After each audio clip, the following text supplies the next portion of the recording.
Azerbaycan'a yönelik saldırgan tutumunu ve Azerbaycan toprakları işgalini yıllardır sürdüren Ermenistan yeniden sivillere yönelik saldırılara başladı. Ermenistan son saldırılarıyla bölgede barışın ve huzurun önündeki en büyük tehdit olduğunu bir kere daha tüm dünyaya göstermiştir.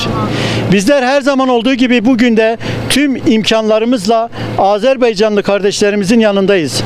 Yıllardır Ermenistan'ın saldırganlığı karşısında gerekli ve yeterli tepkiyi ortaya koymayan uluslararası toplum çifte standardını bir kez daha gösterdi. Yaklaşık 30 yıldır ihmalkar tutumunu sürdüren Minsk üçlüsü ve çözüm odaklı davranmaktan maalesef çok uzakta. Azerbaycan-Ermenistan çatışmasının kökeni bir asır öncesine dayanıyor.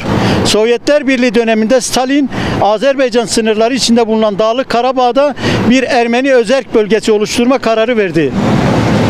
Ve farklı bölgelerden çok sayıda Ermeniyi buraya yerleştirdi. Sovyet Rusya'nın birçok yerde uyguladığı bu politika Azerbaycan ve Ermenistan arasında 80'li yıllardan sonra pek çok soruna ve çatışmaya yol açtı. Azerbaycan'a ait Dağlık Karabağ toprakları Ermenistan güçleri tarafından hukuksuz bir şekilde işgal edildi. Sovyetlerin dağılması akabinde bağımsızlıklarını kazanan iki devlet arasında Dağlık Karabağ sorunu sıcak çatışmaya dönüştü. Ermenistan uyuşmaz tavrı ve bu anlaşmadan uzak talepleriyle sorunu sıcak çatışmaya dönüştü. Bir sonuca ve çözüme ulaşmasını bugüne kadar engellemiştir.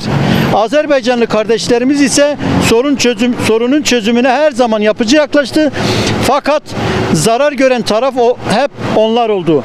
1991 yılından bu yana bölgede yapılan hiçbir anlaşmaya uymayan ve her görüşme sürecinde Azerbaycan'a ait topraklara saldırmaya ve hukuksuz işgaline devam eden Ermenistan 26 Şubat 1992'de Hocalı'da yakın tarihin en kalın soykırımlarından birini gerçekleştirdi. Başlarında sonradan Ermenistan devlet başkanı seçilecek olan Sarkisyan'ın bulunduğu Ermeni ordusu çoluk çocuk demeden en az 613 kişiyi katletti. O dönem yaptığı bir açıklamada Azerbaycan sivillerini vuramayacağımızı düşünüyordu. Onlara bunun böyle olmadığını gösterdik diyen Sarkisyan, sivilleri hedef aldıklarını açıkça itiraf etti. Rütbeli asker olmak üzere toplam 11 kişi şehit oldu.